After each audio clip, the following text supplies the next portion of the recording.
Yeah. Okay. So, ఆ రోజు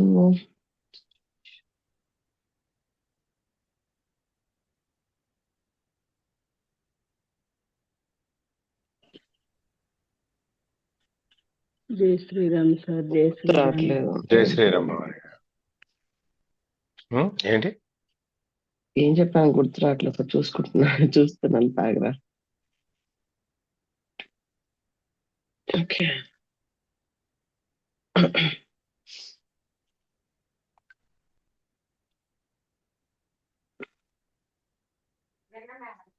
so forgiveness ఉందండి. ఫర్గివ్నెస్ గురించి మాట్లాడుకున్నాము. ఓకే. సో మన మైండ్ ఆర్ మన లైఫ్ లో జరిగినవి, మన మైండ్ మనం ఎట్లా డామినేట్ చేస్తుంది అంటే when we don't have forgiveness, అంటే ఎవరైనా క్షమించలేకపోతున్నామంటే మన మైండ్ అనేది మనం ఎప్పుడు రెసిస్ట్ చేస్తూ ఉంటుంది. ఇది కాదు, అట్లా చేయొద్దు, ఇట్లా అని. సో ఫర్గివ్నెస్ అనేది మోస్ట్ ఇంపార్టెంట్ థింగ్. మనం ఇంకా ముందుకెళ్ళాలి, ఆ క్షణాన్ని మనం అనుభవించాలి అంటే ఖచ్చితంగా ఫర్గివ్నెస్ అనేది ఉండాలి. అసలు గుర్తురాట్లేదు ఏమైనా అసలు కొత్తగా ఉంది.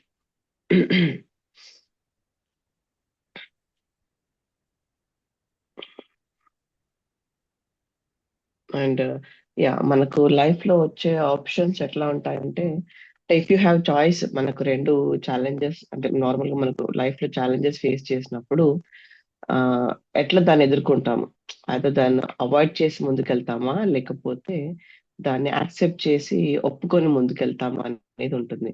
So when you don't have any choice, ఖచ్చితంగా ఆ క్షణంలో మీరు దాన్ని యాక్సెప్ట్ చేసి ముందుకెళ్ళడమే ఉత్తమం. అదర్వైజ్ మళ్ళీ మీ మైండ్ అనేది యాక్సెప్ట్ చేయన్నాడు, ఇంకా ముందుకెళ్ళిన కొద్దీ మనకి ఆ బర్డెన్ అనేది ఎక్కువ అవుతూ ఉంటుంది. So just go head. మనకు లైఫ్ లో వచ్చిన ప్రతి క్షణాన్ని, ప్రతి అనుభవాన్ని యాక్సెప్ట్ చేస్తూ ముందుకెళ్తూ ఉంటే కొత్త రకంగా ఉండే జీవితం మనము చూస్తూ ఉంటాము. అదర్వైజ్ అదే రిపిటేటివ్ గా ఉన్న మైండ్ సెట్ తోని ఉంటే, ఆ ఛాలెంజ్ ని ఫేస్ చేయకపోవడం అనేది జరిగితే లైఫ్ లో మళ్ళీ రిగ్రెట్స్ అవుతూ ఉంటాయి. మళ్ళీ కొత్త ఛాలెంజెస్ కి ఫేస్ చేసే అవకాశాలు మనకు దొరకవు. ఆర్ భయంతో, బాధతో మనము లైఫ్ ని లీడ్ చేస్తూ ఉంటాం అన్నమాట. సరే, ఇంత ఉండింది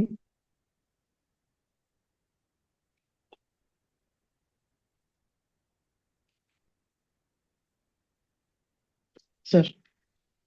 ఇది ఉండే అంతే, అంటే 2-3 లైన్స్ మట్టుకే అయ్యింది. అంటే దీని సారాంశం ఇంతే ఉండింది. Accept what ever comes.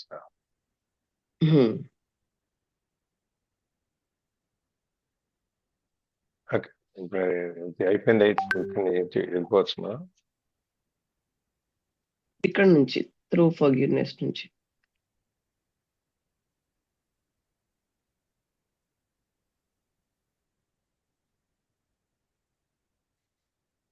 ఏం అడిగారు సార్? మొదలు పెట్టచ్చా? ఇప్పుడు త్రూ ఫర్గివ్నెస్ నుంచి స్టార్ట్ చేయవచ్చు. ఎవరు చదువుతున్నారు? కరణం గారా, భవానీ గారు?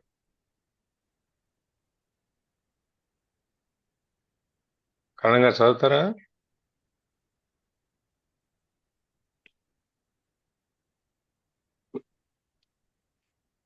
సార్ నన్ను చదవమంటారా? సరే సరే sir.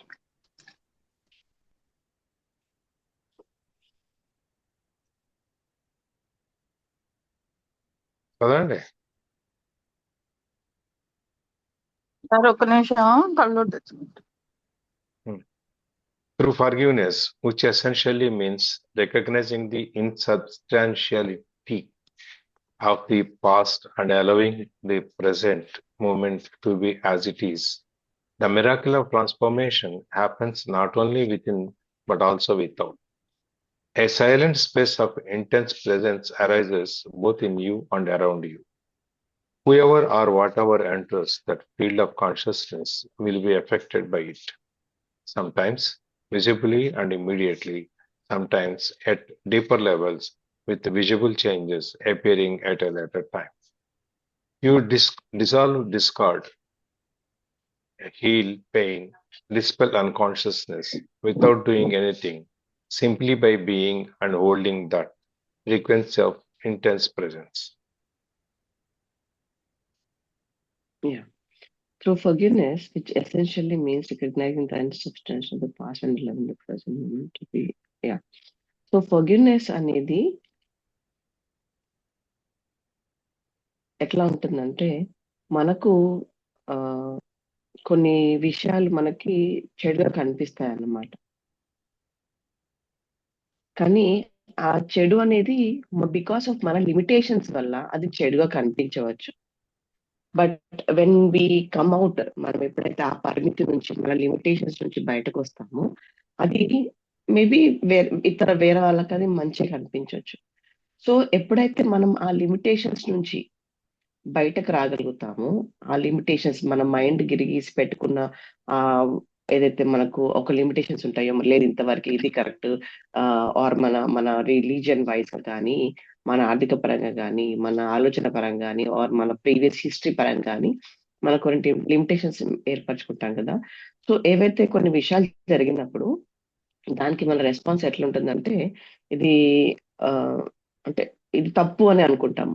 But when we really come out from that limitations, అది మేబీ అది సహజం అనుకుంటాము, లేకపోతే దాని తగ్గట్టుగా మన మైండ్ అనేది పెంచుకుంటే, మన నాలెడ్జ్ అనేది పెంచుకుంటే అది మనకు ఈజీగా అనిపించవచ్చు, ఆర్ ఓకే ఇది కామన్ కదా అనిపించవచ్చు. సో వెన్ వి గ్రో, ఎప్పుడైతే కొంచెం ఎదుగుతామో మైండ్ ద్వారా, సో ఆ ఫర్గివ్నెస్ అనేది మనం ఇవ్వగలుగుతాము ఆ సిచ్యువేషన్ కి. ఓకే దీన్ని ఇలా సాల్వ్ చేయొచ్చు, ఆర్ మేబీ దీన్ని ఫర్గివ్ చేయొచ్చు, ఆర్ వాళ్ళు చేసింది కరెక్టే అని అనిపించవచ్చు. సో ఎప్పుడైతే మనకు ఆ హయ్యర్ గా మనము వెళ్ళగలుగుతామో ఆ ఫర్గివ్నెస్ అనేది పాసిబుల్ అవుతుందని. అండ్ కొన్నిసార్లు అదే ఆ ఫర్గివ్నెస్ తర్వాత ఒక హయ్యర్ ఎండ్ కి, అంటే మనం ఒక లెవెల్ కి పెరిగినప్పుడు, when we understand the reality of that particular situation కానీ ఆ ఛాలెంజ్ కానీ, ఎప్పుడైతే దానికంటే మనం ఒక మెట్టు ఎదిగినప్పుడు, ఆర్ ఆబ్వియస్లీ కదా మనం నిన్నటికి ఈ రోజుకి ఎదగాలి, ఆర్ తెలివి పెంచుకోవాలి, ఆర్ పరిమితులు పెంచుకోవాలి, ప్రస్తుతాన్ని అలవర్చుకోవాలి, ఆర్ మార్పు సహజంగా ఎట్లయితే మనము ఒప్పుకోవాలి అన్నట్టు చేస్తున్నాము. Same thing when we allow, ఇట్లాంటివన్నీ అలౌ చేసినప్పుడు రాను రాను మనకు ఈ నాలెడ్జ్ పెంచుకోవడం జరుగుతుంది, ఆర్ మేబీ ప్రెసెంట్ లో ఉండే ఆ సిచ్యువేషన్ ని హ్యాండిల్ చేసే కెపాసిటీ పెరుగుతుంది. కాబట్టి ఫర్గివ్నెస్ అనేది ఆటోమేటికల్ గా వస్తుంది. అండ్ దాని తర్వాత అది ఒక మంచిగా మారే అవకాశం మనం దానికి ఇస్తాము, ఆర్ మనం దాన్ని యాక్సెప్ట్ చేస్తూ ఆ మంచితనాన్ని కూడా మనము అలవర్చుకుంటాం.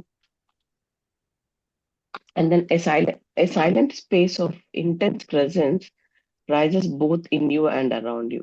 సో ఆ తర్వాత silence presence is nothing but మళ్ళీ ఒక హయ్యర్ గుడ్. మళ్ళీ ఎప్పుడైతే మనము అంటే ఒక స్పిరిచువాలిటీకి దగ్గరగా, ఒక ఆధ్యాత్మికంగా మనం ఎప్పుడైతే ఆ సిచ్యువేషన్ ని సైలెంట్ గా దాన్ని చూడగలుగుతామో ఇన్నర్ పీస్ తో, ఎప్పుడైతే రియాక్ట్ కాకుండా, ఎప్పుడైతే ఇన్నర్ మనకు వచ్చే కష్టాలు ఖచ్చితంగా ఉంటాయి, like anything can happen in life.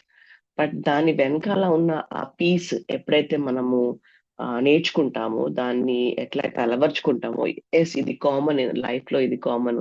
Like మనం ఇంతకుముందు చూసిన ఎగ్జాంపుల్స్ లో యాక్సిడెంట్ కానీ, కొన్ని ఫిజికల్ ఇష్యూస్ కానీ, మేబీ ఎవరైనా చనిపోవడం కానీ, ప్రతి ఒక్కరి లైఫ్ లో ఇవన్నీ జరిగేటివే. కానీ దాన్ని మనం డీల్ చేస్తున్నాము, ఎలా దాన్ని యాక్సెప్ట్ చేస్తున్నాం, దాన్ని మనం ఎలా తీసుకొని ముందుకు వెళ్తున్నాం అనేది అది మన మన ఒక తెలివితనం అన్నమాట.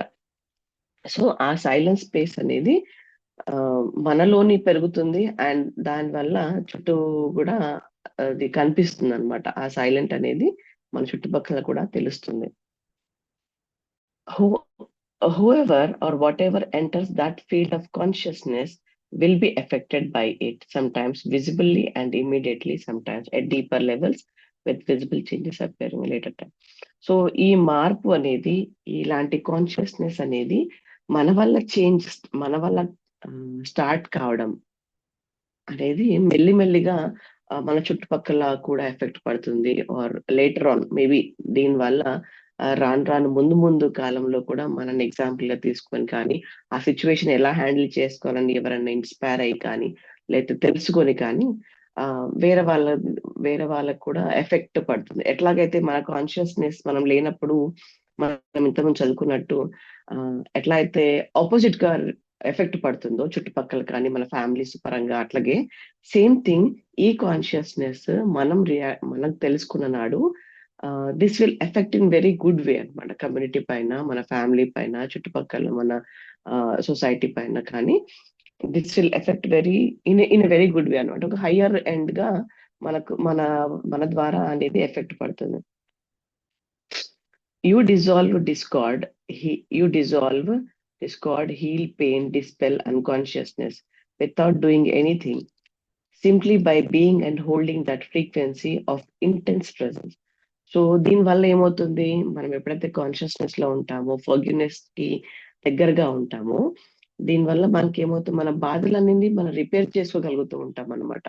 అంటే మెల్లిమెల్లిగా మన పాత విషయాలు, పాత భయాలు, బాధలు ఏవైతే ఆ ట్రామా కిందకొచ్చిన అన్‌కాన్షియస్‌నెస్‌తో కూడుకున్న మన మైండ్ డామినేషన్స్‌తో కూడుకున్న మన జీవితం ఏదైతే ఉందో, దాన్ని మనం మెల్లిమెల్లిగా దాన్ని రిపేర్ చేసుకుంటూ, దాన్ని తొలగించుకుంటూ మనం ముందుకెళ్తూ ఉన్నామన్నమాట. ఎట్లా ఓన్లీ జస్ట్ దానికి ఏం చేయాల్సిన అవసరం లేదు. జస్ట్ ఈ ప్రెజెంట్‌లో ఉన్న విషయాన్ని అలవర్చుకుంటూ ఆర్ ప్రెజెంట్‌లో ఉన్న ఛాలెంజెస్‌ని ఫేస్ చేసుకుంటూ, ప్రెజెంట్‌లో ఉన్న సిట్యుయేషన్‌ని పీస్‌గా హ్యాండిల్ చేసుకుంటూ, ఈ క్షణంలో జీవించుకుంటూ వెళ్తూ ఉంటే, ఈ ఇన్నర్ పీస్ అనేది మనకు ఈజీగా వచ్చేస్తుందన్నమాట. సార్ మీరేమన్నా యాడ్ చేయండి.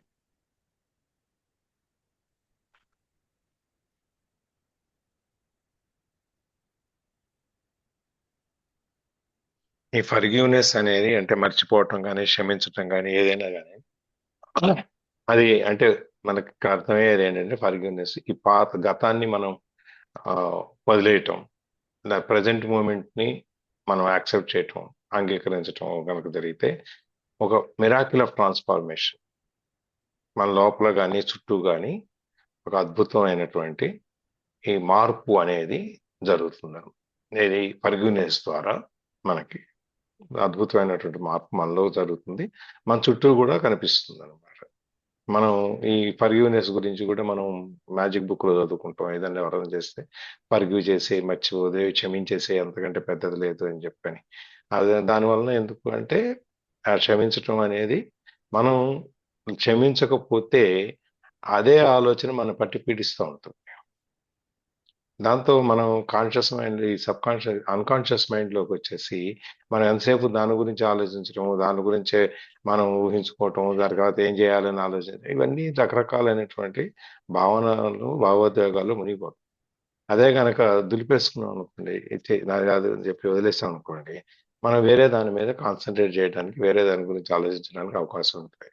అందుకని చెప్పి ఈ మర్చిపోవటం అని, క్షమించటం అనేది ఏదైతే ఉందో దాన్ని మనకి ఒక అద్భుతమైనటువంటి మనకు ఒక అద్భుతం అనమాట. ట్రాన్స్ఫర్మేషన్ అనేది, మనకు మార్పు అనేది జరుగుతుంది అనమాట. దాంట్లో కానీ చుట్టూ కానీ, విత్ ఇన్ ఆర్ వితౌట్. ఈ సైలెంట్ స్పేస్ అనేది నిశ్శబ్దమైనటువంటి మనకి ఈ స్థలం ఉంది. నిశ్శబ్దంగా మనకు ఉండేటువంటి, అంటే మనలో మనం ఎప్పుడైతే మనం చూసుకోవటం మొదలు పెడతామో, మనలో మన ఇన్నర్ స్పేస్ అనేది మనం క్రియేట్ చేసుకుంటాం. ఆ ఇన్నర్ స్పేస్ అనేది ప్రెజెన్స్, ఆ ఇన్నర్ స్పేస్ లో మనము ఇప్పుడున్న ప్రెజెన్స్ అంటే వర్తమానంలో నుంచి మనం ఎంత గట్టిగా, ఎంత ఫోర్స్గా, ఎంత మనం ఇంకా ఎక్కువగా ఇంటెన్సివ్ అనమాట ఎక్కువ చేసుకుంటామో, అప్పుడు లోపల కానీ మన చుట్టూ ఇది మన ఈ ప్రెజెన్స్ అనేది మన చుట్టూ, విత్ ఇన్ అంటే వితౌట్, మన చుట్టూ కూడా అరౌండ్ అనమాట. అది మనకి ఆ ప్రెజెన్స్ అనేది మనకి బయటకు వస్తుంది అనమాట. అది ఎవరైతే ఈ ఫీల్డ్ లోకి వెళ్తారో, దాని వలన ఎఫెక్ట్ అవుతారు, అంటే దాని వలన స్పృశింపబడతారు, వాళ్ళు ఒకది ఆ ఫీల్డ్ లోకి వెళ్ళటం అనేది, అంటే ఈ ఇన్నర్ స్పేస్ లోకి వెళ్ళటం అనేది కనపడవచ్చు కొంతమందికి. ఒకసారి సమ్ టైమ్స్ విజిబిలిటీ ఉంటుంది, ఒకసారి ఇమీడియట్ గా వెళ్ళిపోతాం, ఒకసారి దానివల్ల అది వెళ్ళినట్టు మనకు తెలుస్తుంది అనమాట. కాదు, కనపడవచ్చు, ఇమీడియట్ గా అవ్వచ్చు, ఒకసారి డీపర్ లెవెల్స్ కి అది ఆ చేంజింగ్ అపియర్స్ లోపల ఎంతో అంతర్గతంగా లోతుల్లోకి వెళ్ళి మనం ఆ స్పేస్ లో మనం కాన్షియస్ లోకి వెళ్ళినా కూడా అది మెల్లగా తర్వాత అయినా కనపడవచ్చు. బట్ మూమెంట్ విజిబిలిటీ అనేది మనము మన యొక్క మానసిక స్థితి అనేది మనం మారింది, ఈ ట్రాన్స్ఫర్మేషన్ జరిగింది, మన ఇన్నర్ స్పేస్ మనం చూసుకోగలుగుతున్నాము, మన అంతర్గతంగా మనం చూసుకోగలుగుతున్నాం అనేది తెలిసినప్పుడు ఇది మనకి ఎఫెక్ట్ అవుతుంది అనమాట. ఇది మనం ఈ dissolve discard or heal pain, dispel unconsciousness ఇవన్నీ మనం తొలగిస్తే అది ఏమి చేయకుండా, అంటే ఏమి చేయకుండా మామూలుగా మన లోపలికి మనం చూసుకోవాలంటే మనం ఏదో ఒకటి చేయాలి కదా. ఏదో మెడిటేషన్ చేయటము, ధ్యానం చేయటము, లేకపోతే కూర్చుని దాని గురించి ఆలోచించటము, గదిలో తలుపేసుకుని కూర్చోటము, లేకపోతే అడవిలోకి వెళ్ళి కూర్చోటము, ఏదో చేస్తాం కదా అవన్నీ. So simply by being and holding that frequency of intense presence, మనకి ఆ ఎప్పుడైతే ఇంటెన్స్ ప్రెజెన్స్ లోపల ఉన్నటువంటి ఆ ప్రెజెన్స్ ని మనం ఎప్పుడైతే పొందగలుగుతామో, చూడగలుగుతామో, నువ్వు ఇంకేమీ చేయక్కర్లేదు, ఏమీ చేయకుండా కూడా నువ్వు దాన్ని సాధించవచ్చు.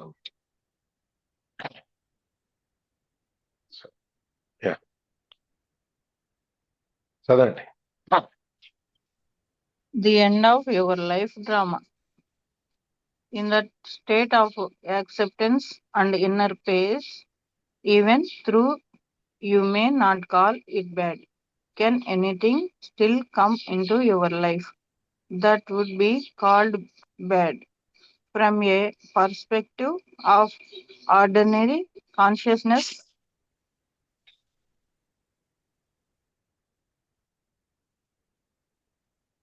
Yeah.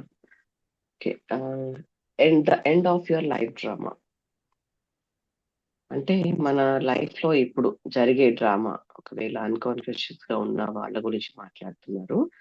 So drama, what is drama? Like anything can happen life లో. మనం ఇక దానికి రియాక్షన్ చేస్తుంటాము, రెస్పాండ్ అవుతూ ఉంటాము. అంటే మనకి తెలియకుండానే జరిగిపోతుంటుంది కొన్నిసార్లు.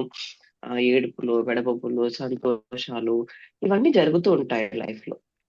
అంటే మనం అన్కాన్షియస్ గా ఉన్ననాడు ఇవన్నీ జరుగుతూ ఉంటాయి. సో ఇది ఒక డ్రామా లాగా తను చిత్రీకరిస్తున్నారు అనమాట.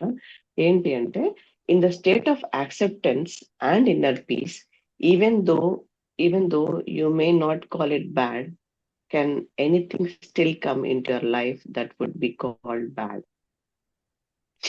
ఎప్పుడైతే మన ఇన్నర్ కాన్షియస్, మన మనసు, మన లోపల పీస్ కానీ, మన ఆత్మ ఎప్పుడైతే మనం మొత్తానికి యాక్సెప్ట్ చేయకుండా, మన మైండ్ ద్వారా కానీ, మన బాడీ ద్వారా కానీ ఎప్పుడైతే యాక్సెప్ట్ చేయకుండా ఉంటామో, అది మనకి చెడులానే కనిపిస్తుంది.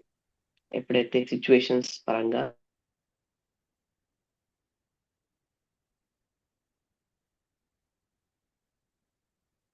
అంటే నార్మల్ లైఫ్ గా తీసుకుంటూ ఉంటామో, దాంట్లో ప్రతి ఒక్క విషయాన్ని మనకి బ్యాడ్ లాగా, అంటే చెడు లాగానే కనిపిస్తుంది. బట్ ఎప్పుడైతే అంటే ఆ కాన్షియస్నెస్ లేనప్పుడు, సారీ ఇట్లా చెప్పొచ్చు, కాన్షియస్నెస్ లేనప్పుడు కానీ ఆ క్షణంలో మనం జీవించలేకపోతే, సో మనకు జరిగే సిచ్యువేషన్ అనేది బ్యాడ్ గా కనిపిస్తుంది. అంటే నాకు చెడు జరిగింది అని మనం నోటీస్ చేస్తాం అన్నమాట. ఇంతకుముందు ఏమనుకున్నాము, లైఫ్ లో ఎలాంటి విషయం జరిగినా కానీ, ఎంత చెడు జరిగినా కానీ, మన లైఫ్ లో ఇన్నర్ పీస్ ఉన్నప్పుడు, ఆర్ మనము ఆ ఉనికిని ప్రెజెంట్ ని లో ఉన్నప్పుడు కానీ మనకు అది చెడులా కనిపించదు. అదొక అనుభవం లాగా తీసుకుంటాం మనం. బట్ ఎప్పుడైతే మన లైఫ్ లో ఈ యాక్సెప్టెన్స్ లేక, ఒప్పుకోవడం లేక, ఈ ఇన్నర్ పీస్ అనేది లేనప్పుడు, ఖచ్చితంగా మనకు జరిగే ప్రతి ఒక్క సిచ్యువేషన్, ప్రతి ఒక్క విషయం మనకది చెడులా కనిపిస్తుందంట. సో ఈ చెడు అనేది మన అజ్ఞానం వల్ల, మన అన్కాన్షియస్నెస్ వల్లనే మనం దాన్ని చూడగలుగుతున్నాము. బట్ వెన్ ది రియల్లీ మనం ఎప్పుడైతే రియల్ గా పీస్ పొందుతామో, రియల్ గా కాన్షియస్నెస్ లో ఉంటామో, ప్రతి ఒక్క విషయము మనకు మంచిదే, అదొక ఛాలెంజింగ్ గాను, అదొక ఎక్స్పీరియన్స్ గాను, అదొక టీచింగ్ గాను మనకు మిగిలిపోతుంది అనమాట మన లైఫ్ లో. ఇది మనకు ఈ పారాగ్రాఫ్. కరెక్టేనా సార్? మీరే చెప్పినా కరెక్ట్. మీరు యాడ్ చేయండి sir. End of your life drama. End of our life drama. ఇప్పుడు మన జీవితం అనే ఒక నాటకానికి చర్మాంకం, ఆఖరి స్టేజ్కి వచ్చేసాం. సీన్, లాస్ట్ సీన్ అన్నమాట. ఒక పాట గుర్తుందా? కరికట్టం. ఉమ్? ఏది సార్? ఏది సార్? అనుబంధం ఆత్మీయత అంతా ఒక పూటకం, ఎస్. అది మనుషులు ఆడుకునే వింత నాటకం అని చెప్పి పాట ఉంది.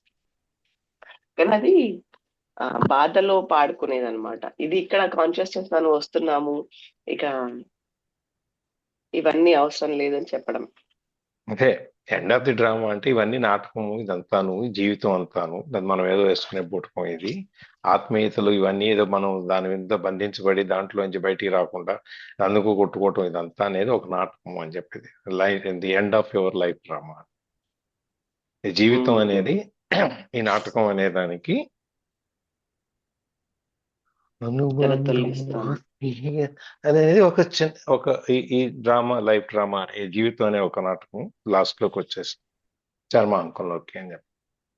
In that state of acceptance, దీని క్వశ్చన్ ఏంటంటే, in that state of acceptance and inner peace, even though you may not call it bad, can anything still come in to your life and that would be called bad from a perspective of ordinary consciousness. ఈ state of acceptance and inner presence, acceptance అనేది ఏదొచ్చినా మన మంచికి అని చెప్పి మనం అన్నిటికీ మనం అంగీకరిస్తాం అనుకోండి, అప్పుడు ఇన్నర్ పీస్, లోపల ప్రశాంతంగా ఉంటాం. అది మనం చెడు అని పిలవచ్చు, లేకపోతే మంచి అని పిలవచ్చు, ఏదైనా పిలవచ్చు. But can anything still come in to your life that will be called bad? ఒకసారి నువ్వు ప్రతిదీ ఏదొచ్చినా నా మంచికి, ఏదొచ్చినా ఏదొచ్చినా మన మంచిగా అనుకున్నప్పుడు, నువ్వు అది చెడు కానీ మంచి కానీ ఏదైనా కానీ, నువ్వు ఇంకా నీ జీవితంలోకి బ్యాడ్ అనేది ఏదైనా, నువ్వు చెడు అనేది పిలువబడేది ఏదైనా నీ జీవితంలోకి వచ్చే అవకాశం ఉందా? ఏది ఎవరి దృష్టిలో నుంచి చూస్తే ఒక ఆర్డినరీ కాన్షియస్నెస్ కనుక, ఒక సామాన్యమైన కాన్షియస్నెస్ లో నుంచి కనుక మనం చూసినట్లయితే, ఇంకా బ్యాడ్ అనేది ఇంకా ఏమైనా ఉంటుందా జీవితంలో? ఒకసారి మనం ఆ స్టేజ్కి వచ్చేసిన తర్వాత మనకి ఏమి ఉండవు. ఉత్తాన పాతాలు కానీ, లేకపోతే ఉచ్చ నీచాలు కానీ, లేకపోతే అసలు ఏది మనకేం పట్టదు. అది పట్టనప్పుడు ఇది మామూలు కాన్షియస్నెస్ నుంచి కనుక చూస్తే మనకి ఆ బ్యాడ్ అనేది ఏమైనా అనిపిస్తుందా అనేది క్వశ్చన్ చూద్దాం. Most of the so-called bad things that happen in people's life are due to unconsciousness. They are self-created, or rather ego-created. I sometimes refer to those things as drama. When you are fully conscious, drama does not come into your life anymore. Let me remind you briefly how the ego operates and how it creates drama.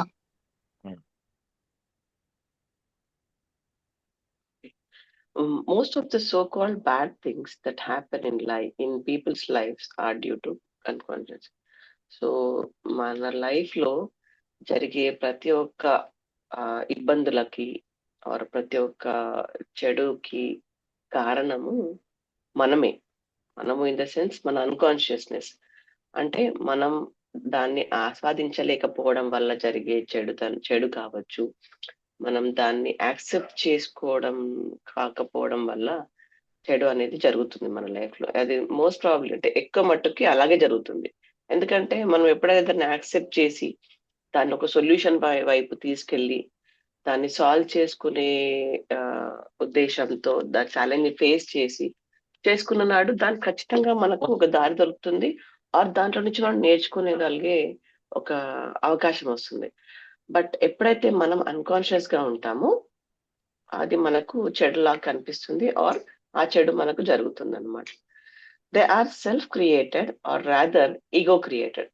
So ఇది ఎందువల్ల వస్తుంది చెడు అనేది, are ఈ చెడు ఎందుకు అలా ముద్ర పడిపోతుంది మన దాంట్లో అంటే, దేనివల్ల అంటే మన మైండ్ డామినేషన్ ఉన్నప్పుడు మనం ఎట్లా అయితే ప్రజెంట్ లో ఉండలేమో, మన మైండ్ మనం డామినేట్ చేసి లేదు లేదు ఇది కరెక్ట్ కాదు, ఇది ఇలా ఉండాల్సింది అని ఎట్లాగైతే మన మైండ్ మనం చెప్పి ప్రజెంట్ లో ఉండనివ్వకుండా చేస్తుందో, అంటే అది ఒక అహంకారం అన్నమాట. అంటే మన మైండ్ వల్ల మనం చూపెట్టే అహంకారం వల్ల ఈ చెడు అనేది మన జరుగుతుంది. బట్ ఎప్పుడైతే మనం మైండ్ ని మనం కంట్రోల్ చేయగలుగుతామో ఆ ప్రజెంట్ లో మనము ఉండగలిగి ఆ సిచ్యువేషన్ ని మనం హ్యాండిల్ చేసుకునే సరే కెపాసిటీ మనకు దొరుకుతుంది. సార్ చెప్పండి. Okay. I sometimes refer to those things as drama. So తను చెప్పే డ్రామా అంటే ఈ ఈగో క్రియేటెడ్, అంటే ఈ అహంకారం ఉన్నప్పుడు డ్రామా అనేది క్రియేట్ అవుతుంది. మైండ్ మన చేతిలో లేనప్పుడు ఆ డ్రామా అనేది క్రియేట్ అవుతుంది. అన్కాన్షియస్ గా ఉన్నప్పుడు డ్రామా అనేది క్రియేట్ అవుతుందని తన అభిప్రాయం, తను చెప్పే విషయం అది. But when you are fully conscious, drama does not come in to your life. So ఎప్పుడైతే మనం ఫుల్ గా కాన్షియస్ గా ఉండి ఎరుకతో ఉన్నప్పుడు ఆ డ్రామా అనేది మన లైఫ్ లోకి రావడానికి ఛాన్స్ ఉండదు. And let me remind you briefly how the ego operates and how it creates drama. So ఇప్పుడు ఇంకా ముందు ముందు ఏం చెప్తున్నారంటే మన ఈగో, మన అహంకారం ఎలా మనకి మన జీవితంలోనికి వచ్చి మనల్ని ఎట్లా ఆట ఆడిస్తుందో, మనల్ని ఎట్లా డ్రామా గురి చేస్తుందో అనేది తను ఇక ముందు ముందు చెప్తారట. We'll see with your permission.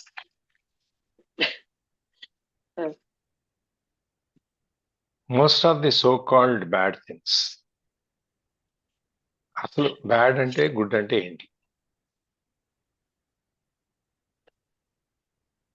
ఎవరు చెప్తారు?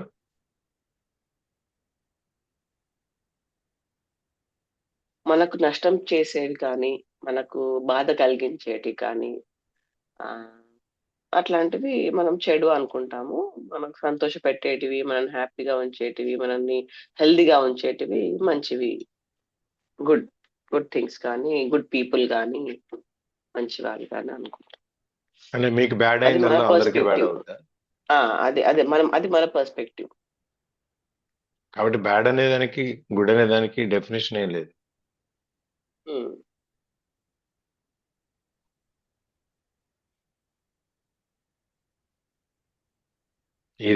ఇదైతే బ్యాడ్, ఇదైతే గుడ్ అనే డెఫినేషన్ ఏమైనా ఉందా? లేదు సార్, అది మన depending on feeling. Each own. అంతే, ఇదొక ఫీలింగ్. ఎందుకంటే మీకు గుడ్ అయింది నాకు గుడ్ కాకపోవచ్చు, నాకు బ్యాడ్ అయింది మీకు బ్యాడ్ కాకపోవచ్చు. డ్రింకింగ్ ఉంది, నాకు బ్యాడ్, ఇంకొకరికి రోజు తాగేవాడికి గుడ్. అది తాగకపోతే వాడు ఉండలేడు. అందుకని అక్కడ వాడు వాడింది ఏంటంటే సో కాల్డ్ బ్యాడ్ థింగ్స్. నువ్వు చెడు అనుకునేవి ఏవైనా ఉన్నాయంటే అది చెడు అని కాదు, మంచి అని కాదు, నువ్వు అనుకుంటున్నావు. ఎందుకంటే నీ ఎక్స్పీరియన్స్ని బట్టి, నీ అనుభవాన్ని బట్టి నీకు ఏదైనా కనుక నష్టం జరిగితేనో, లేకపోతే నీకు ఏదైనా లాభం రాకపోతేనో, లేకపోతే ఇంకేదైనా సందర్భంలో నువ్వు అనుకోని విధంగా నువ్వు హర్ట్ అయితేనో, ఏదైనా జరిగితే కూడా నువ్వు అనుకుంటున్నావు ఇది బ్యాడ్ అని. అంతేనా? అవును సార్, అంతే. గుడ్ అనేది ఎప్పుడు నీకు లాభం జరిగితేనో, లేకపోతే నీకు మంచి జరిగితే, ఐ మీన్ లాభం జరిగితేనో, అది నీకు కలిసి వస్తేనో, లేకపోతే ఎవరో నిన్ను సింహాసనం మీద కూర్చోబెడితేనో, ఇవన్నీ నువ్వు గుడ్ అనుకో. ఇవన్నీ కూడా ఎందుకని ఇవన్నీ మనం అనుకుంటున్నాం అంటే, డ్యూ టు అన్కాన్షియస్నెస్, అచేతన స్థితిలో మనం ఉండటం వల్ల మనకి మనం జరిగింది నష్టం వస్తే ఇది బ్యాడ్ అని, లేదా కష్టం వస్తే ఇది బ్యాడ్ అని, లేకపోతే మంచి అని, గుడ్ అని మనం అనుకుంటున్నాం. ఇవన్నీ ఎక్కడి నుంచి వచ్చినాయి అంటే మనం సృష్టించుకున్నాయి. ఇవన్నీ ఈ గుడ్ బ్యాడ్ ఇవన్నీ మనం సృష్టించుకున్నాయి, లేదంటే మన అహం అనేదాన్ని సృష్టిస్తుంది. మనకు మంచి చెడు అనేది మనం సృష్టించుకుందే గాని ప్రకృతిలో మంచి చెడు అనేది లేదు అసలు. ప్రకృతిలో రాళ్ళు ఉన్నాయి, రప్పలు ఉన్నాయి, తర్వాత మన పల్లేరుగా ముళ్ళు గుచ్చుకునే కాయలు పల్లేరుగాయలు అంటారు, ముళ్ళు గుచ్చుకునే ముళ్ళు ఉన్నాయి, పూలు ఉన్నాయి, అన్నీ ఉన్నాయి కదా. సింహాలు ఉన్నాయి, పుళ్ళు ఉన్నాయి, పాములు ఉన్నాయి, మరి అట్లాగే కుందేళ్ళు ఉన్నాయి, పావురాలు ఉన్నాయి, కోకిళ్ళు ఉన్నాయి, ఇవన్నీ పక్షులు ఉన్నాయి, అన్నీ ఉన్నాయి. ఇందులో గుడ్డు బ్యాడ్ ఉంది, దీంట్లో ఏమీ లేదు. ఇవన్నీ మనం సృష్టించుకున్నాయి అన్ని. ప్రకృతి ఇచ్చినప్పుడు అన్ని సమానంగానే ఇచ్చింది. మనం ఇవన్నీ మనం సృష్టించుకున్నాం అనమాట. So I sometimes refer to those things as drama. ఇట్లాంటివన్నీ ఏవైతే ఉన్నాయో దాన్ని మనం ఒక నాటకం అని చెప్పి చెప్తున్నాం అనమాట ఆయన చెప్పేది. మనం ఎప్పుడైతే ఫుల్ కాన్షియస్ లో ఉంటామో, పూర్తి చేతన స్థితిలో ఉంటామో, ఈ డ్రామా అనేది, ఈ నాటకం అనేది మన జీవితంలోకి ప్రవేశించదు. ఈ డ్రామా అనేది ఏంటి? ఈగో నుంచి, ఈగో ఎట్లా ఆపరేట్ చేస్తుంది, ఈ అహం అనేది ఎలా దీన్ని నడిపిస్తుంది, దాంట్లో నుంచి ఈ డ్రామా అనేది, నాటకం అనేది ఎలా సృష్టింపబడుతుంది అనేది మనం చూస్తాం అన్నమాట ఇప్పుడు. Yes, Ego is the unobserved mind that runs your life when you are not present as the witnessing consciousness, that watcher, the watcher. The ego perceives perceives itself as a separate fragment in a hostile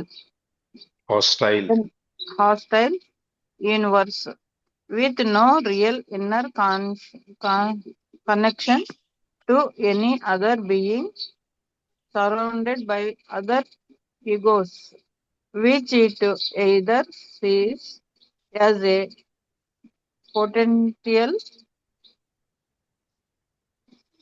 అంతే కదా sir potential threat, or which it will attempt to use for its own ends.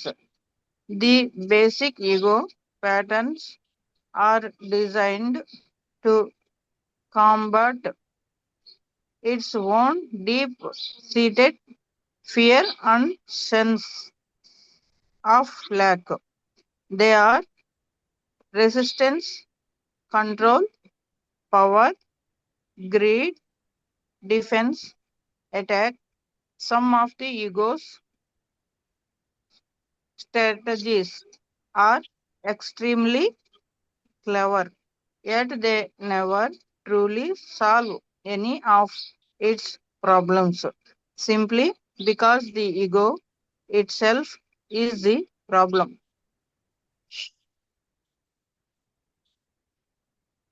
Okay. Ego is the unobserved mind that runs your life when you are not present as a witnessing conscious. So అహంకారం అంటే ఏంటి అని చెప్తున్నారు తను. అన్అబ్జర్వ్డ్ mind అంటే మనకు తెలియకుండా మన మైండ్ ని మనము కాన్షియస్ గా అబ్జర్వ్ చేస్తుంటే మన ఆలోచనలో ఏం నడుస్తున్నాయి, మన ఆలోచన ఎట్ సైడ్ వెళ్తుంది, అంటే ఇప్పుడు ఈ ప్రస్తుత క్షణం మనం ఏం ఆలోచిస్తున్నాం అన్న ఒక కాన్షియస్నెస్ తో, ఒక ఎరుకతో మనం మైండ్ ని అబ్జర్వ్ చేస్తుంటే వాటిని మనం కంట్రోల్ చేయొచ్చు. ఆర్ లేదు నేను ఇలా ఆలోచించొద్దు అని మనకు ఒక ఆలోచన వచ్చి దాన్ని మార్చుకొనడానికి మనము ప్రయత్నిస్తాం.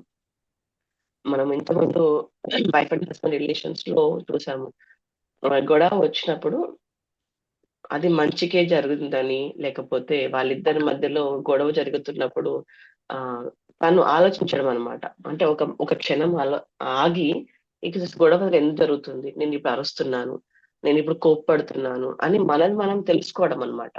అంటే మన మైండ్ ని మనం రీడ్ చేసినప్పుడు, మన మైండ్ ని మనము రీడ్ చేసినప్పుడు జరిగే డిఫరెన్సెస్ ఎట్లా ఉంటాయి, అదే అన్అబ్జర్వ్డ్ మైండ్. అంటే ఎప్పుడైతే మనకు తెలియకుండా మన మైండ్ డామినేషన్ లో పడి మనం ఏదన్నా మాట్లాడుతూ, ఏదన్నా గొడవ పడుతూ, అరుచుకుంటూ ఉంటే ఇట్స్ నథింగ్ బట్ మన ఈగో అన్నమాట. అంటే మన అహంకారం అనేది కనిపిస్తూ ఉంటుంది ఆ మాటల్లో, ఆ చేతల్లో, లేకపోతే ఆ థాట్స్ లో. మనం ఒక చూడంగానే ఎట్లా జడ్జిమెంట్ ఇస్తాము, అది మన అన్అబ్జర్వ్డ్ మైండ్ అన్నమాట. అంటే జస్ట్ ఇచ్చేసి వెళ్తుందా, అరే కొంచెం పొట్టిగా ఉన్నాడు, కొంచెం పొడుగ్గా ఉన్నాడు, వీడు కొంచెం నల్లగా ఉన్నాడు, ఏదో ఒక కామెంట్ అయితే చేస్తుంటాం. సో అది మన అన్అబ్జర్వ్డ్ మైండ్. మనం ఎరుకతో చేయట్లేదు.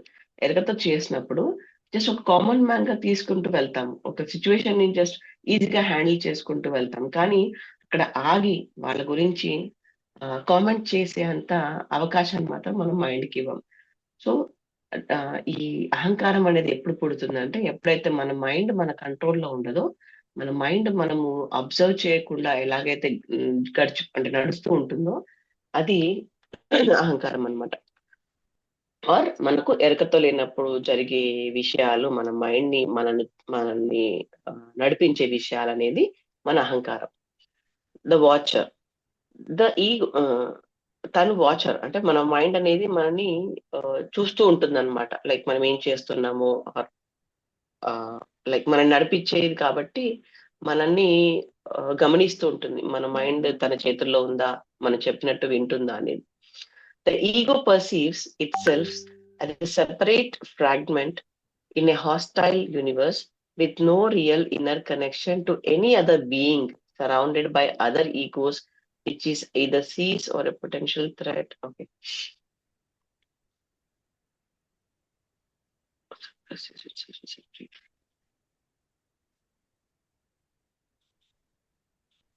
ఒక నిమిషం ఎట్లా చెప్పచ్చు అంటే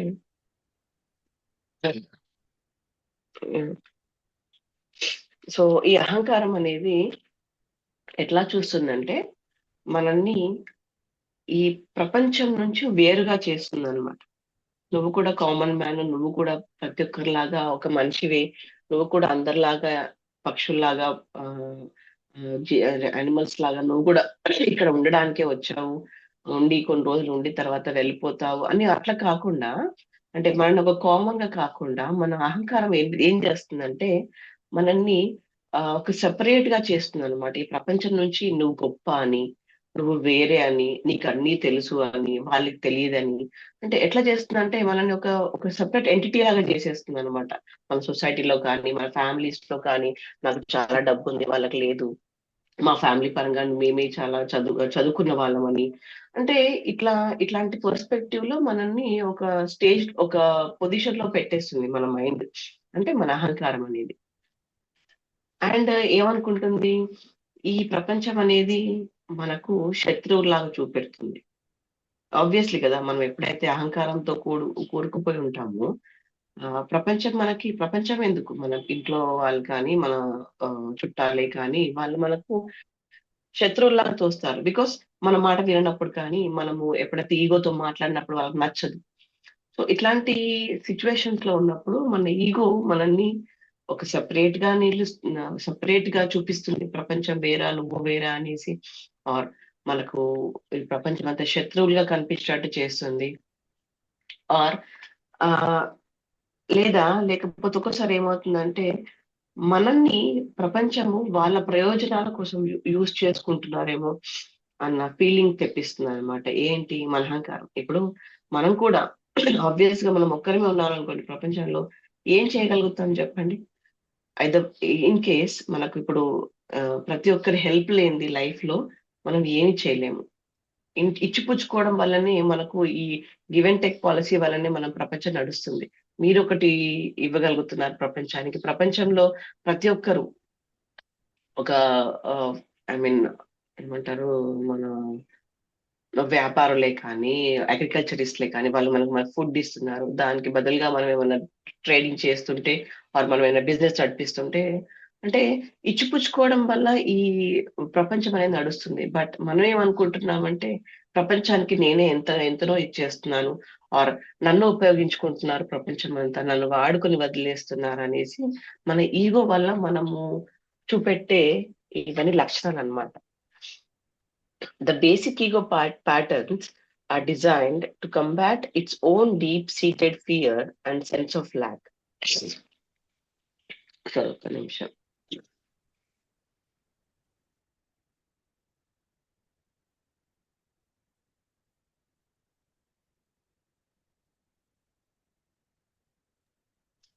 Yeah. The basic ego patterns are designed to combat its own deep-seated fear and sense of lack. So, ఈ మెయిన్‌గా ఈ అహంకారం అనేది ఏం చేస్తుందంటే, మనకు అంటే ఒక భయం వల్ల పుట్టే ఇవన్నీ లక్షణాలు అన్నమాట. ఆర్ మేబీ ఈ ప్రపంచాన్ని యాక్సెప్ట్ చేయకపోవడం వల్ల, ఆర్ ఇతరులు చేసేది నచ్చకపోవడం వల్ల, సెన్స్ ఆఫ్ ల్యాక్, ఆర్ మనకి మన దగ్గర ఉన్న లోటుపాట్ల వల్ల మనకు ఈ అహంకారం అనేది చూపెట్టగలుగుతాం అనమాట. ఆర్ అహంకారం అనేది మన మైండ్ లో ఉండిపోతుంది, ఆర్ అహంకారంతో మనం జీవిస్తూ ఉంటాము. ఎప్పుడైతే ఈ భయం వల్ల ఇవన్నీ కలుగుతూ ఉంటాయి అన్నమాట. ఈ భయం వల్ల కానీ మన ఉనికి లేకపోవడం వల్ల మనం ఈ ఈగో అనేది చూపించగలుగుతాం. And they are resistance, control, power, greed, defence, attack. దీనివల్ల మనం ఎట్లా ప్రవర్తిస్తామంటే ఒక రెసిస్టెన్స్ అంటే ప్రతిఘటిస్తామన్నమాట.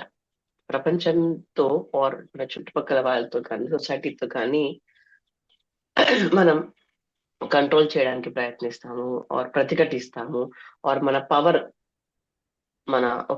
నేను ఒక పెద్దవాడిని అన్నట్టు ఒక పవర్ చూపెట్టడం కానీ, డబ్బున్న వాడిని అని కానీ, తెలివిపరుణ్ణి కానీ అలాంటి పవర్ చూపెట్టడం కానీ. గ్రీడ్ అంటే ఆశ చూపెడుతూ ఉంటాం. అంటే ఒక దాని కోసం మనం బాగా వెంబర్లాడుతూ ఉంటాం, మనకి ఇది కావాలి కావాలి కావాలి అని. డిఫెన్స్ అంటే మనము మేబీ రక్షించుకోవడం చేస్తూ ఉంటాము, ఆర్ వాళ్ళకి అటాక్, దాడి చేయడానికి ప్రయత్నిస్తాం. సో ఇవన్నీ ఏం లక్షణాలంటే మన అహంకారానికి లక్షణాలన్నీ కనిపిస్తూ ఉంటాయి.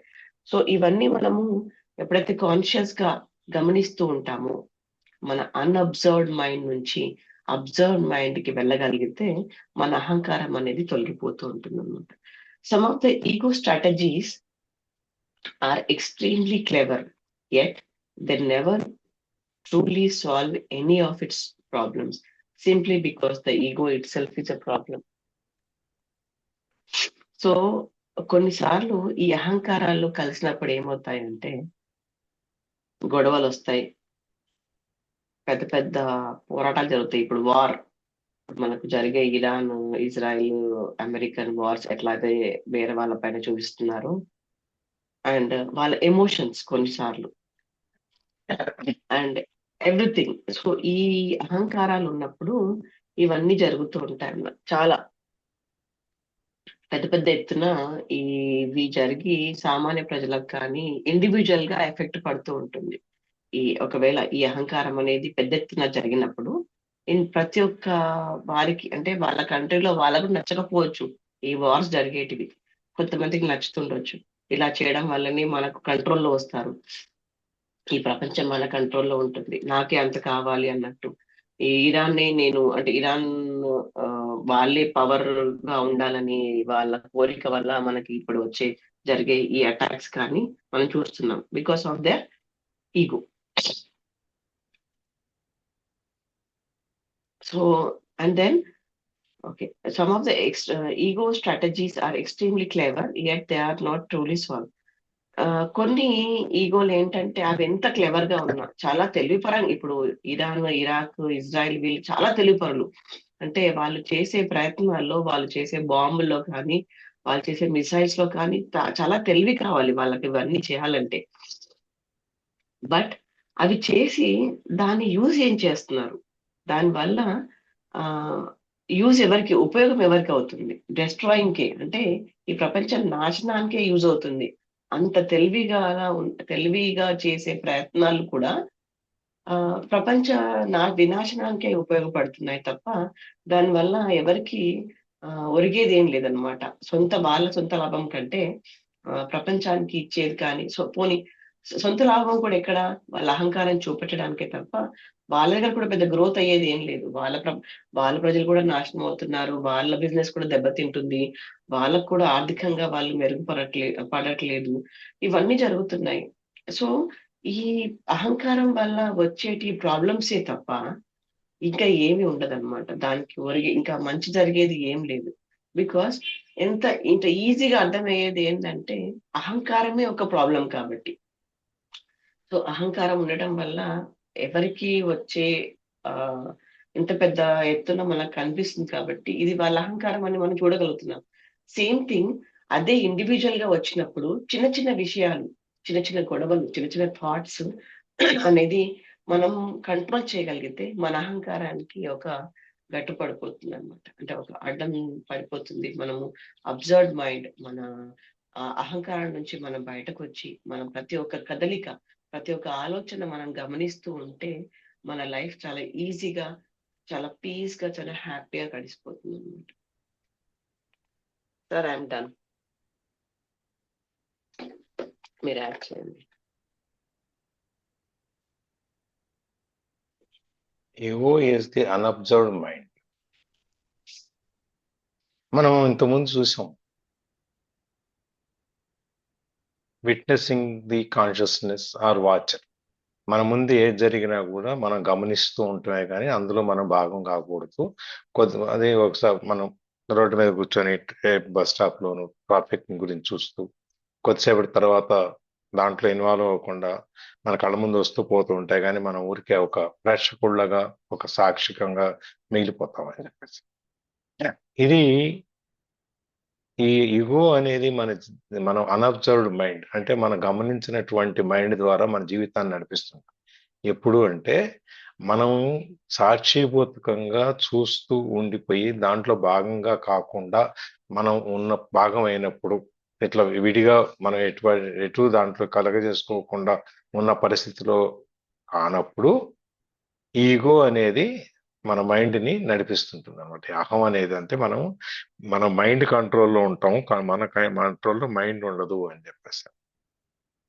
ఇదేమనుకుంటుందంటే ఈ ప్రతికూల పరిస్థితుల్లో ఈ యూనివర్స్ కంటే, ఈ యూనివర్స్ మనకి ప్రతికూలంగా ఉంది, మనకి హాస్టైల్ గా అంటే ప్రతికూలంగా కానీ విరుద్ధంగా కానీ ఈ విధంగా ఉంది. కాబట్టి మనం దాంట్లో కాదు, మనం దాంట్లో పార్ట్ కాదు, మనం ఒక వేరు, సెపరేట్ ఫ్రాగ్మెంట్ అని, మనం ఒక చిన్న మన దాంట్లో మన వేరు, అదంతా వేరు, ఆ యూనివర్స్ అంతా వేరు అని చెప్పి అనుకున్నప్పుడు ఈ ఒకళ్ళకొకళ్ళకి ఇన్నర్ కనెక్షన్ గురించి మనం మాట్లాడుకున్నాం ఇంతకుముందు. అందరం ఒక స్టేజ్ లో గనక అతీతమైన స్టేజ్ లోకి వెళ్తే మనం అందరం ఒకళ్ళకొకళ్ళు ఇన్నర్ సైడ్, మన ఇంటర్నల్, ఈ లోపల అంతర్గతమైన శక్తి అంతా కలిసి ఉంటుంది, ఇన్నర్ కనెక్షన్స్ ఉంటాయి అని చెప్పి మనం ఇంతకుముందు చేసుకున్నాం. మనం అది ఈ ఈగోస్ ద్వారా ఉండిపోయినప్పుడు అది మనకు ఈ రెండు ఎండ్స్, ఏది మనం ఈ ఈగో దాని యొక్క చివర్లు, అంటే దాన్ని యొక్క సాధించటం కోసం ఆఖరికి విజయాన్ని సాధించడం అనేటువంటి అహం దానికి తీసుకెళ్తాను. ఈ బేసిక్ మన మౌలికంగా ఈ ఈగో ప్యాటర్న్స్ ఎట్లా ఉంటాయంటే ఈ resistance, control, power, greed, defence, ఇవన్నీ అటాక్, ఇవన్నీ మనకి ఈ ప్యాటర్న్స్ మనకి డిజైన్ అయిపోయి ఉంటాయి. దాన్ని ఇవన్నీ మనలో ఉండి మన లోపల ఒక భయం అనే దాన్ని మనకు క్రియేట్ చేస్తుంది. ఎక్కడెక్కడో లోపల కణాలు మనకి ఎక్కడో ఉంటుంది అన్నమాట భయం అనేదాన్ని. దాని మీద మనకు ఈ పోరాటం చేయటానికి ఇవన్నిటికీ మనకి అడ్డం వస్తాయన్నమాట. ఈ డీప్ రూటెడ్ ఫియర్ ఏదైతే మన లోపల అంతర్గతంగా ఎక్కడో దాగి ఉన్న భయాన్నితో మనం పోరాటం మొదలు పెడతానికి ఈ ప్యాటర్న్, ఇవన్నీ ఈ బేసిక్ ఈగో ప్యాటర్న్స్ ఇవన్నీ ఉంటాయన్నమాట. ఒక్కోసారి ఈ ఈగో ప్యాటర్న్ ఎట్లా అనిపిస్తుంది అంటే, స్ట్రాటజీ, ప్రణాళిక అనేది కనుక ఎట్లా ఉంటుంది అనిపిస్తుంది అంటే, చాలా తెలివిగా మనం వీటి నుంచి బయట రావడానికి మనం చాలా తెలివిగా మనం ప్లాన్ చేసాము అనుకోవచ్చు. ఇప్పుడు మేడం చెప్పినట్టు ఇరాన్, ఇజ్రాయెల్, యుఎస్ వార్ ఉందనుకోండి. ట్రంప్ ఏమనుకుంటున్నాడు, నేను ఇరాన్లో ఆటమిక్ పవర్ కంట్రీ కాకుండా, దాన్ని అణుశక్తి దేశంతో కాకుండా దాన్ని నేను నాశనం చేసేస్తున్నాను, దీనికి నేను చాలా గొప్ప స్ట్రాటజీ, చాలా ప్రణాళిక వేశాను అనేది. ఇదంతా దేనివల్ల వచ్చింది? అహం అనే దానివల్ల. నేను ఏదైనా చేయగలను, ఏదైనా ఆపగలను, ఏదైనా ఉంచగలను అని చెప్పి. ఈ అసలు ప్రాబ్లం ఎక్కడొచ్చింది? ఆటమిక్ కంట్రీ అయితే ఇరాన్ కనుక దాని ప్రపంచంలో నేను ఒక మిసైల్, ఒక క్షిపణి కనుక ప్రయోగిస్తే అమెరికాలోని చాలా పార్ట్ ఆఫ్ ది కంట్రీ నాశనం అయిపోతుంది. అందుకని ఇజ్రాయెల్ వీళ్ళు కలిసి దీన్ని రానియకూడదు అని చెప్పేసి వాళ్ళు ఒక స్ట్రాటజీ వేసుకున్నారు, ఒక ప్రణాళిక. అది చాలా తెలివిగా వేశామని చెప్పి అనుకునేదాన్ని. కానీ యాక్చువల్గా జరిగేది ఏమైంది? ఇరు పక్షాలకు కూడా అది నష్టమే. వాళ్ళిద్దరికే కాకుండా ఈ ప్రపంచంలో అందరూ దేశాలు ఏదో ఒక విధంగా ఏదో సందర్భంలో కనెక్ట్ అయి ఉన్నాయి. వ్యాపారకంగానో, భౌగోళికంగానో, లేకపోతే ట్రెడిషనల్ గురించో ఏదో ఒక చోట ఈ ప్రపంచంలో ప్రతి దేశం ఒకదాన్ని ఒకటి కనెక్ట్ అయ్యి ఉంది. ఈ నేను చాలా తెలివిగా దీన్ని చేస్తాను అనుకునే దాని యొక్క ప్రభావం ఏదైతే ఉందో అది అందరి మీద పడుతుంది అన్నమాట. యాక్చువల్గా ఈ స్ట్రాటజీ సమస్యని పరిష్కరించటానికి నేను వేసే ప్రణాళిక చాలా తెలివిగా చాలా గొప్పగా వేశాను అనుకునేది ఒక విధంగా చూస్తే అది నిజంగమైన ప్రణాళిక కానే కాదు.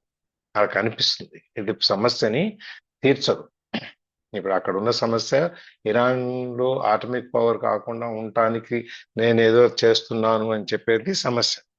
కానీ నువ్వు వేసిన స్ట్రాటజీ ఏదైతే ఉందో నేను అది వాళ్ళ మీద జయించి వాళ్ళ మీద యుద్ధం చేసి ఆ కంట్రీ అంతా నాశనం చేసేసి నేను ఇది కాకుండా చేస్తాను అని చూపించేటువంటి నీ యొక్క అహం ఏదైతే ఉందో అది నిజంగా ఒక కరెక్ట్ అయిన ప్రణాళిక కాకపోవచ్చు.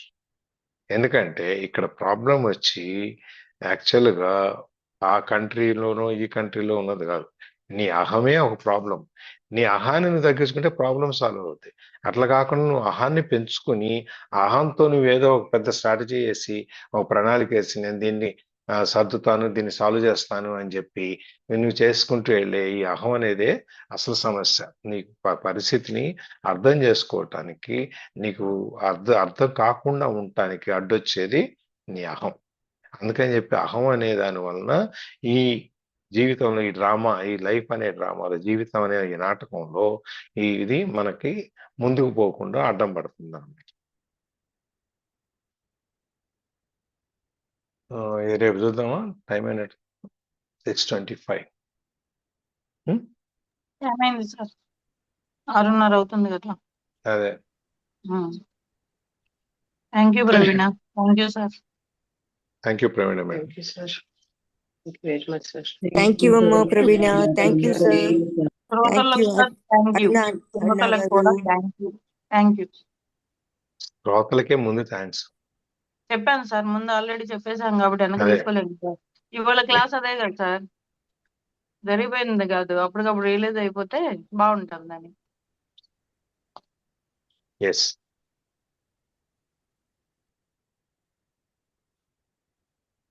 ఎవరన్నా షేరింగ్?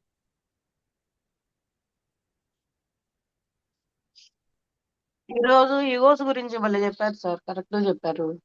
ఏదైనా మన వల్ల తప్పు జరిగింది అని అనిపిస్తే ఈగోలకు పోకుండా వెంటనే గనక మన వల్ల ఇట్లా పొరపాటు జరిగింది అని చెప్పి మన భారం కూడా మనం దించుకునే అవకాశాలు ఉన్నాయి సార్ అనిపిస్తుంది. ఈ రెంటికి ఇరాన్ ఇప్పుడు జరిగే యుద్ధానికి కానీ ఇంతకుముందు ఒక సందర్భం సెకండ్ వరల్డ్ వార్ తర్వాత అనుకుంటా ఈ అమెరికా రష్యా వీళ్ళిద్దరికి పడిసావదు కదా, కోల్డ్ వార్ నడుస్తుండేది. ఆ కోల్డ్ వార్ లో ఉన్నప్పుడు వీళ్ళు ఏం చేస్తారు, వీళ్ళు డైరెక్ట్ గా ఫైట్ చేయరు, వీళ్ళు కీలు బొమ్మల్ని పెట్టి వాళ్ళతో ఫైట్ చేస్తారు. ఆ విధంగా రెండు దేశాలు యుద్ధం దానికి సిద్ధమయ్యి, ఇప్పుడంటే మిసైల్స్ ఇవన్నీ ఉన్నాయి, అప్పుడు అంతా ఓన్లీ ఆర్మీ ఇన్ఫంట్రీ కదా, వాళ్ళు మనుషులు సైన్యం అటు పక్కన ఇటు పక్కన రెడీ కూర్చున్నారు పోట్లాడుకోవడానికి, ఫైర్ చేసుకోవడానికి గన్స్ అన్ని రెడీ పెట్టుకుని. అది జరిగితే మూడో ప్రపంచ యుద్ధానికి దారితీస్తుంది ఆ రోజున. ఇప్పుడు ఉత్కంఠ, మనం నిన్నట్లా మన సెమీఫైనల్స్ మ్యాచ్ లాగా ఎవరు గెలుస్తారు ఏంటి అనేది ఆ లాస్ట్ మూమెంట్ లో అందరూ టెన్స్ గా ఉంటుంది అనమాట. ప్రపంచం అంతా ఏం చేయాలి అనేది. ఒక్క క్షణం ఈ అహం అనే దాన్ని పక్కన పెట్టి కనుక చూస్తే ఇది ఆగటానికి ఎవరైనా ఒక్కళ్ళు వెనక్కి అడుగేస్తే ఈ యుద్ధం ఆగిపోద్ది. ఒక్క అడుగు ముందుకేస్తే యుద్ధం జరుగుతుంది. తేడా ఏంటంటే ఒక్క అడుగు. ఇద్దరి ఈ ఆర్మీ ఆఫీసర్స్, హైయెస్ట్ ఆఫీసర్స్ వాళ్ళందరూ నిల్చొని ఉన్నారు అక్కడ. యుద్ధం చేయటమా మానేయటమా అనేది అక్కడ ప్రసక్తి వచ్చినప్పుడు ఒక దేశానికి సంబంధించిన ఆర్మీ చీఫ్ ఎవరైతే ఉన్నారో కొంచెం తెలివిగా ఆలోచించి అహం అనే దాన్ని పక్కన పెట్టి ఆలోచించి ఒక్క అడుగు వెనక్కేస్తారు. ఎప్పుడైతే వీళ్ళు ఒక్క అడుగు వెనక్కేశారో రెండో వాడు 2 అడుగులు వెనక్కేశాడు. ఆ విధంగా ఆర్మీ, ఇద్దరు దేశాల ఆర్మీ వాళ్ళ వాళ్ళ ప్లేస్లోకి వెళ్ళిపోయినాయి. యుద్ధ భూమిలో నుంచి ఇద్దరు వెనక్కి వెళ్ళిపోయారు ఎవరికి వాళ్ళు. ఆ విధంగా ఒక పెద్ద 3వ ప్రపంచ యుద్ధం వచ్చే దాన్ని ఒక్క తెలివిగా ఎయోను పక్కన పెట్టి ఒక క్షణం ఆలోచించినందుకు అంత పెద్ద నష్టం తప్పింది.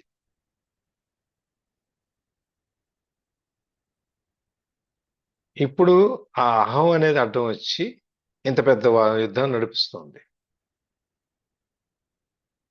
ఏదైనా కారణం అహం.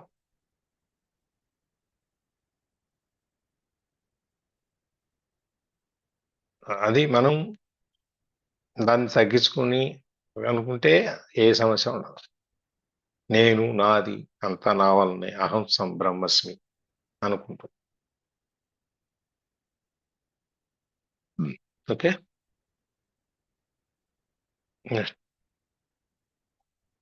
ఇంకెవరన్నా?